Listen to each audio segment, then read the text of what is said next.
prehistoria en América y el mundo, ¿no? Pero es necesario también nosotros, ¿no?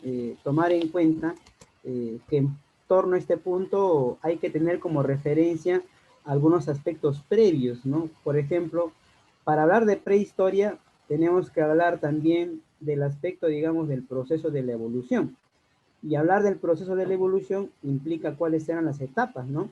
Las etapas del desarrollo, digamos, de la especie humana, ¿no? Que lo vamos a ver en líneas generales, es un tema bien complejo, bien amplio. Recuerda que son 10 semanas las que tenemos para poder desarrollar nuestros sílabos. Así es que vamos a ver lo esencial, ¿no? Si hay algo que no te queda claro, planteas con toda libertad tu duda para ir explicando, ¿de acuerdo? Imagínate, ¿no? Este tema, vamos a ver el día de hoy. A ver, comenzamos. La hominización. ¿Sí? Es necesario tener en cuenta el proceso de hominización para nosotros comprender, ¿no? Todo lo referente, pues, a lo que vendría a ser la prehistoria, ¿ya? Me sigues por aquí, ¿ya? A ver, profe, vamos a ver el proceso de hominización. Hablar del proceso de hominización es hablar justamente del proceso de evolución de la especie humana. ¿En serio, profesor? Claro. Vamos a hablar acerca del proceso de la evolución de la especie humana, ¿ya? Muy bien, profesor. Hablar del proceso de hominización es hablar en concreto del proceso de la evolución de ¿quién? De la especie humana, profesor. Muy bien. Evolución de la especie humana. Ahora, para hablar justamente de la hominización de la especie humana, es tener en cuenta cuáles fueron las fases o estadios por las cuales el hombre ha ido pasando para que llegue al estadio actual. A ver, si hacemos una pregunta de manera general, nosotros a qué estadio pertenecemos. A ver, nosotros qué tipo de especie somos. Vamos. ¿Qué tipo de especie seremos nosotros?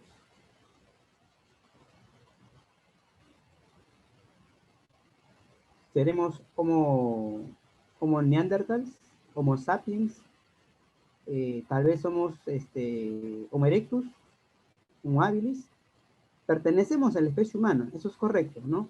Pero dentro de las categorías científicas en torno a esa especie, nosotros correspondemos al Homo sapiens, ¿de acuerdo? Nosotros somos Homo sapiens, somos especie humana. Ahora, pero para llegar al estadio en el cual nosotros estamos, ha tenido que pasar por todo un proceso evolutivo, ¿de acuerdo? Dentro de ello, vamos a ver a las siguientes especies. Miren, ¿eh? Hay que entender primero que el proceso de evolución no es un proceso que se da de forma lineal, no, no, para nada. El proceso de evolución es un proceso que se da con avances y retrocesos, ¿no? Una especie, digamos, de espiral, ¿no? Avances y retrocesos, pero nunca se llega al mismo punto, sino se va evolucionando y avanzando, ¿no? Ahora, recuerda tú que el proceso de humanización o el proceso de evolución del hombre se da justamente ¿dónde? En un continente. ¿En América, profesor? No, en América no se da el proceso de humanización.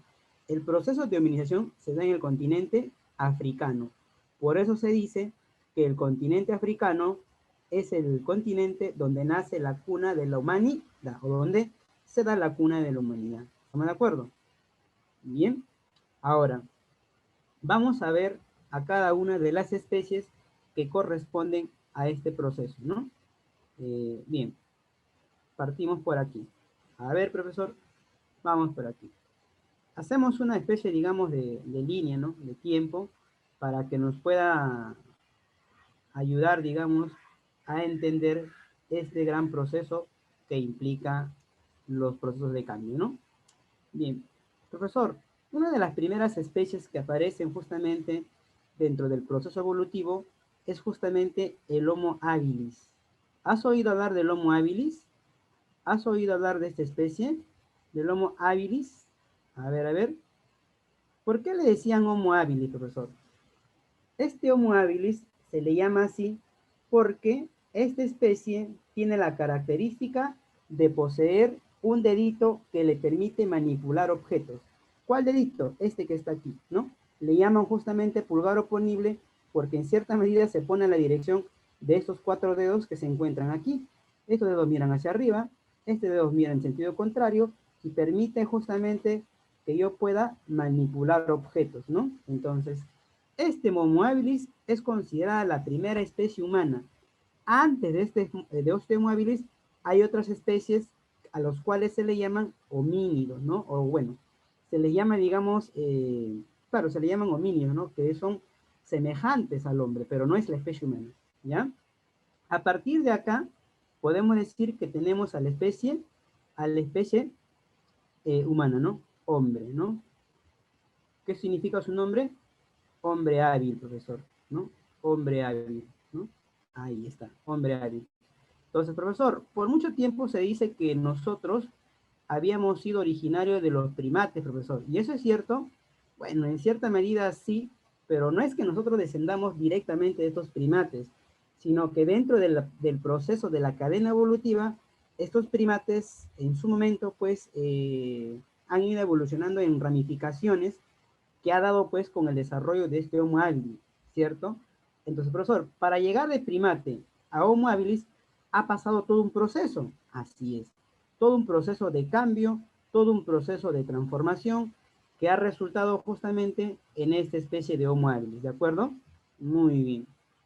Ahora, dentro del Homo habilis habíamos dicho que esta especie se caracteriza ¿por qué? Porque posee un dedito que le permite manipular objetos. ¿Cómo se llama ese dedito? Profesor, se llama el pulgar oponible. Muy bien. Se le llama el pulgar oponible, ¿no? Y ese dedito le permite manipular objetos, ¿no? Es decir, tener la capacidad prensil, ¿no? De prensar justamente estos aparatos, y eso pues le permitió a esta especie, ¿qué cosa? Profe, le permitió a esta especie elaborar herramientas, profesor. Gracias a este dedito, ellos pudieron elaborar herramientas. ¿Herramientas para qué? Herramientas para poder acceder a alimentos, ¿sí o no?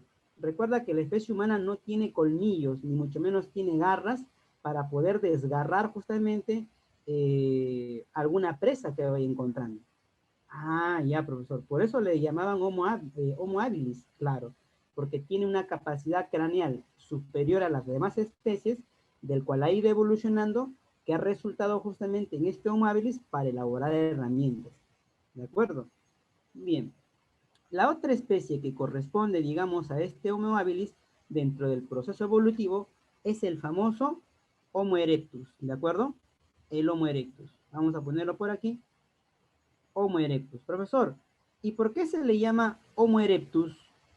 Se le llama justamente Homo erectus porque esta especie, a diferencia de las anteriores especies que eran predecesoras, ya tiene el caminar erguido. ¿Qué quiere decir que tiene el caminar erguido? Que camina derecho así como nosotros, ¿no? Es decir, se puede trasladar sobre sus dos extremidades inferiores. ¿De acuerdo? Muy bien, ese es el Homo erectus. Entonces, decimos justamente que este Homo erectus posee el caminar erguido, profesor. Ah, ya. Muy bien, profesor. Ahí está. El caminar erguido. Excelente. Muy bien. Posee el caminar erguido. Otra característica más de este Homo erectus que posee el caminar erguido es justamente que esta característica de caminar erguido le permite a esta especie caminar mayores distancias, a diferencia de las anteriores. Entonces, yo te pregunto, si la cuna de la humanidad estuvo en África y esta especie tiene la capacidad de caminar mayores distancias debido a la posición erguida que posee, bueno, profesor, ¿eso le puede posibilitar salir del África y ocupar otros continentes? Sí. Por eso se dice que esta especie de Homo erectus es el primero en salir. ¿De dónde, profesor? Salir de África y ocupar otros continentes. Profesor, ¿a dónde habrá llegado este Homo erectus, profesor? ¿Sabes? Se han encontrado evidencias arqueológicas de que este Homo erectus ha llegado, por ejemplo, a la zona del Asia. Ah, profesor. A la zona, pues, de Europa. Ah, profesor, muy bien. Y también hacia la zona, pues, de Oceanía. Muy bien, profesor. Ahí está. Ahí está este Homo erectus. Ahora, este Homo erectus, a diferencia del Homo habilis, ¿tiene una capacidad craneal o una capacidad cerebral superior a la anterior? Claro que sí. Conforme la especie va evolucionando, su capacidad de razonamiento también va cambiando. Y esa capacidad de razonamiento está ligada en cierta medida a la capacidad cerebral que va aumentando. ¿Se dan cuenta? Si el Homo habilis tenía una capacidad cerebral de 750 centímetros cúbicos de capacidad cerebral, este Homo erectus pues ya tiene unos 800, 850, hasta 900 centímetros cúbicos de capacidad. Es decir, su cerebro ha crecido, profesor. ¿Y eso le implica qué cosa? Implica, digamos, que esta especie posea pues ciertas características como el desarrollo de un lenguaje. ¿Qué tipo de lenguaje, profesor, desarrollaba esta especie? El famoso lenguaje onomatopédico. ¿Ya? Muy bien. Lenguaje onomatopédico, ¿no? O también llamado como el lenguaje onomatopédico, ¿ya? Onomatopédico. El lenguaje onomatopédico hace referencia, pues, a aquel lenguaje que consiste, ¿no? Que consiste en imitar los sonidos de la naturaleza, ¿no? Por ejemplo, ¿cómo suena una cachetada, ¿no? Splash. O sea, lo que yo he hecho con la mano es reproducir un sonido, ¿cierto? Pero lo que yo he hecho con la boca es justamente reproducir de forma artificial el sonido que la naturaleza genera, ¿cierto? ¿Te das cuenta? Ah, ya, a eso le llaman el lenguaje onomatopédico. Caminar erguido, lenguaje onomatopédico, y también se caracteriza por conocer el fuego. Esta especie conoce el fuego. Muy bien. ¿Y este fuego para qué le sirvió, profesor? Bueno, pues el fuego me sirvió a la especie humana, le sirvió justamente para poder defenderse de sus depredadores, para poder abrigarse en tiempos de frío, para poder cocinar sus alimentos. Y cuando cocinaba sus alimentos, esta especie iba aprovechando de mejor manera los nutrientes que iba asimilando de esta justamente, de esta especie. ¿Se dan cuenta? O sea, de este alimento. Ahora yo te pregunto, todas esas proteínas, si antes yo comía la carne cruda, ¿no? Porque las anteriores especies comían carne cruda. Si antes yo comía la carne cruda, ahora con este Homo erectus, profesor, la carne que estoy comiendo, consumiendo, ¿cómo es? Ah, pues es una carne de carácter, pues, cocida, en donde yo puedo aprovechar los alimentos con mayor eficiencia, ¿sí o no? Ah, ya, profesor, voy entendiendo más o menos por aquí. ¿Qué más tenemos por aquí? A ver. Bien. Acá tenemos al Homo erectus. Por acá tenemos a otra especie. Esta especie se llama el Homo neandertal, ¿ya? El Homo neandertal. O también llamado como el Homo neanderthalensis. Esta especie se ha encontrado justamente en Francia. Profesor, ¿y por qué se caracteriza esa especie llamado Homo neandertal, profesor? Esta especie se caracteriza principalmente porque ya va generando ideas en su cerebrito porque tiene una mayor capacidad cerebral que las anteriores especies, 130 centímetros cúbicos más, centímetros cúbicos menos, esa es la referencia. Esta especie, con esos 110, 120, 130 centímetros cúbicos, va a desarrollar ideas de carácter religiosa. Y eso se evidencia justamente porque esta especie experimenta como ser la primera especie en enterrar a sus muertos. ¿Mm? Enterrar a sus muertos. Es decir, profesor, que esta especie prácticamente pues está justamente enterrando a sus congéneres. Sí, está enterrando a sus congéneres, ¿no? A sus amigos, ¿no? Muy bien. Ahí tenemos justamente al Homo neandertal, ¿no? Encontrado en Francia, ¿no? El primero en enterrar a sus muertos, ¿ya? ¿Qué más tenemos por aquí, profesor? A diferencia justamente del Homo erectus, este Homo neandertal está desarrollando un lenguaje, pero no un lenguaje onomatopédico, sino un lenguaje de características, de características articuladas, ¿no? Vamos a ponerlo por aquí. Desarrolla por aquí el lenguaje articulado. A ver, profesor, vamos a colocarlo por aquí, ¿no? El lenguaje articulado, ahí está. Lenguaje articulado. ¿Ya? El lenguaje articulado. Quiere decir que esta especie, a diferencia de la anterior, ya tiene las cuerdas vocales desarrolladas y está produciendo algunas palabras, está articulando, ¿de acuerdo? Lógicamente que no articula como nosotros, pero por lo menos ya la capacidad del cerebro en donde se produce el lenguaje está cada vez más desarrollada, cada vez más eficaz, ¿de acuerdo? Ah, profesor, muy bien. Ahí tenemos justamente a esta especie, ¿no? Del lenguaje articulado. ¿Qué más? Esta especie es un gran cazador. Es un gran cazador, profesor. ¿Por qué? Porque está, digamos, cazando de forma colectiva. ¿De acuerdo? Muy bien. Ahí tenemos al Neandertal. ¿Qué más tenemos por aquí, profesor? Tenemos a la siguiente especie, la que somos nosotros. ¿Qué somos nosotros? Nosotros somos Homo sapiens, profesor. Homo sapiens. Y este Homo sapiens fue encontrado en Alemania, ¿no? En Alemania. Por eso que esta especie también se le llama la especie de Cro-Magnon, porque fue encontrada en la cueva de Cro-Magnon, Alemania. ¿De acuerdo? Ah, ya, profesor. ¿Y qué características tendrá esta especie, profesor? Por ejemplo, esta especie tiene la característica eh, de desarrollar, por ejemplo, el arte, ¿no? ¿Qué tipo de arte, profesor? Hay dos tipos de arte que desarrolla esta especie. El arte parietal, ¿no? El arte parietal, que viene a ser el arte rupestre, ¿de acuerdo? El arte rupestre. Y por otro lado tiene el arte mobiliar.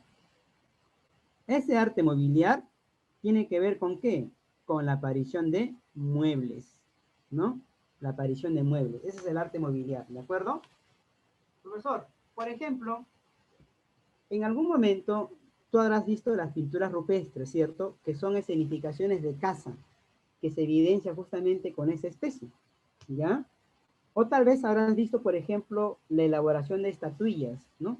Las pinturas rupestres las conoces, son escenas de caza. Mientras que las estatuillas tienen esta forma, mira, ¿ven? Tienen esta forma más o menos así, ¿no? Son estatuas, profesor, de mujeres, ¿no? Estatuas de mujeres, profesor, que es una simbología, una alegoría. ¿De qué, profesor? Una alegoría al culto a la fertilidad, ¿ya?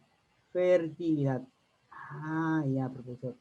Lo que pasa que a fines de este periodo, llamado como el periodo, pues, del Pleistoceno, el clima cambia, ¿no? Estamos en una etapa, digamos, de crisis, ya que en este periodo el clima está cambiando y los alimentos están desapareciendo. Por lo tanto, esta especie necesita justamente de qué?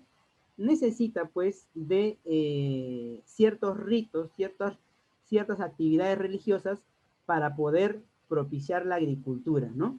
Propiciar la agricultura, ¿no? Perdón, propiciar la cacería de alimentos, ¿no? Claro, poder encontrar mayores alimentos, ¿de acuerdo? Muy bien, Joe, hasta aquí, ¿qué tal? ¿Me vas entendiendo?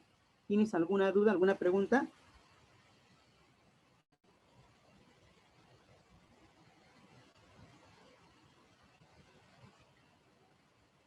¿Qué tal, Joe? ¿Se va entendiendo hasta aquí? ¿Todo claro? Muy bien, muy bien, Joe. Entonces, ahí tenemos este proceso de hominización. Ahora, lo demás es más sencillo. ¿Por qué, profesor? Porque recuerda que el proceso de hominización se desarrolla, digamos, en qué periodo? En un periodo llamado como el Pleistoceno, ¿de acuerdo? Vamos a ponerlo por aquí, a ver. Ese periodo en el cual se desarrolla el proceso de hominización se llama el periodo del Pleistoceno. Y tú conoces que el Pleistoceno es un periodo en el cual se desarrolla la era de hielo, profesor, donde hay justamente intenso frío. Ya, muy bien. Ahora, a fines del Pleistoceno, ¿no? Se produce un cambio. ¿Por qué, profesor? Si el Pleistoceno era un periodo de temperaturas bajas, ahora en el periodo del Holoceno, las temperaturas se están elevando, profesor. Entonces, los animales que se van a adaptar a esos cambios persisten. y aquellos que no, desaparecen. Entonces, profesor, tenemos acá justamente a este periodo que corresponde pues a las etapas de cambio. Entonces, vamos a ver